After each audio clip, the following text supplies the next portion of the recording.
देश भर में 15 से 18 वर्ष आयु वर्ग के बच्चों के लिए हो रहे कोरोना टीकाकरण में पूर्वी सिंहभूम जिले ने अब तक 63% का लक्ष्य हासिल किया है।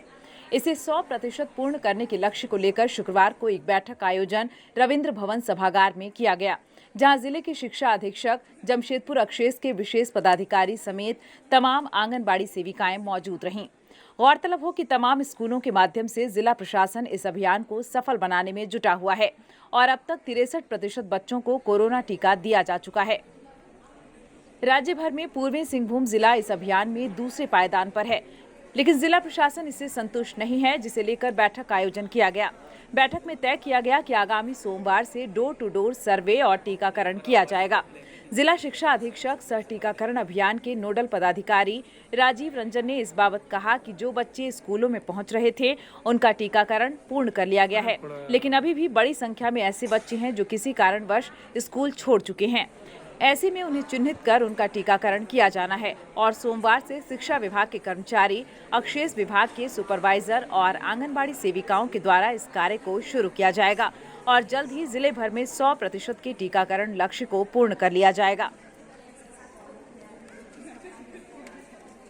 जो हमारा 15 प्लस के बच्चे हैं उनमें अभी तक हम लोगों अपेक्षित प्रगति हम लोगों के सोच से कम हुई है।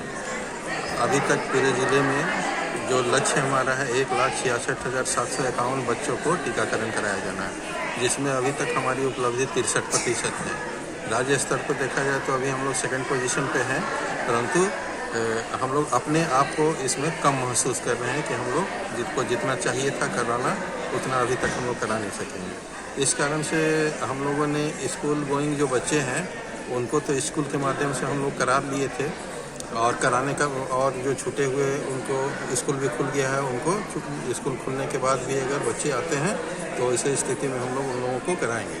लेकिन एक बहुत बड़ी जनसंख्या जो है बच्चों की या अन्य कारणों से वो या तो वो स्कूल किसी कारणवश छोड़ देते हैं या अपने माता पिता के साथ कुछ अन्य कार्यों में व्यस्त रहते हैं, तो उनको भी हमको लक्ष्य निर्धारित करते हुए किया जाना है।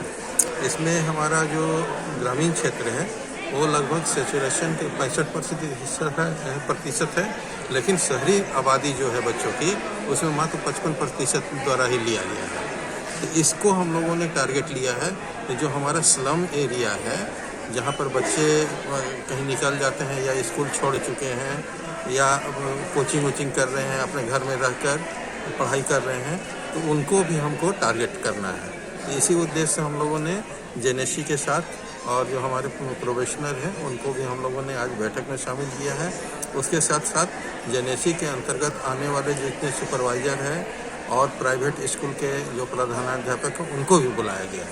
आंगनबाड़ी के सेवकों को भी आंगनबाड़ी सेविका भी हैं, ताकि हम लोग डोर टू डोर जा सकें और उनको सर्वे कर सकें और तत्काल उनको टीकाकरण कराएं। सर्वे होगा कि डोर टू डोर बच्चों को इंजेक्शन दिया जाए? दोनों काम करेंगे हम लोग। कब से शुरू होगी सर? ये हम लोग सोमवार से स्टार्ट कर रहे हैं।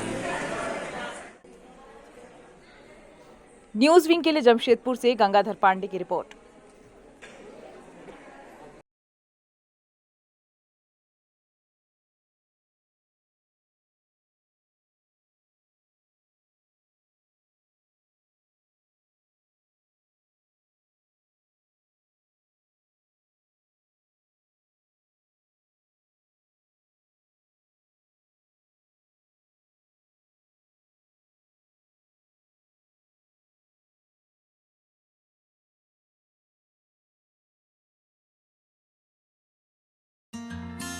Giridih is a small place, and we have like very less facilities in terms of education and this kind of infrastructure. It came to our mind that basically there should be good opportunities for the students of Giridih, those who are leaving the town and going outside for studies, their higher studies and their education.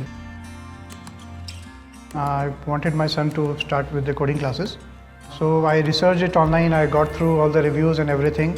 Then I got in touch with the White Hat representatives, and I was very happy with the progress and all how he was doing. So then I thought that why not to implement it in our school so that all the students are able to learn this thing.